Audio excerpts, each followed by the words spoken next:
মানুষকে চেনা কিন্তু সহজ নয়। মানুষ শত ক্রোশ দূরে থেকেও পাশে থাকে, আবার হাতে হাত রেখেও বিশ্বাস ভাঙে। মানুষ গভীর ভালোবাসাও গোপন রাখে, আবার প্রতারণার ইচ্ছা নিয়েও অকপটে বলে দেয় ভালোবাসি। মানুষ থাকবো বলেও হারিয়ে যায়, চলে যাচ্ছি বলে বারবার পিছু ফিরে তাকায়। কেউ আলোর পাশাপাশি অন্ধকারেও পাশে থাকে, কেউ আবার ভালো থাকা কেড়ে নিয়ে লিখে দেয় ভালো থেকো। মানুষ মায়া কান্নাও কাঁদে, মানুষ ডিপ্রেশনেও হাসে। এই জন্য মানুষকে চেনা কঠিন, সত্যি কঠিন বটে।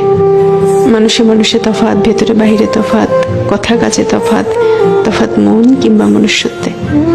তাই মানুষ চেনার ব্যাপারে খুব বেশি আত্মবিশ্বাসী হতে নেই।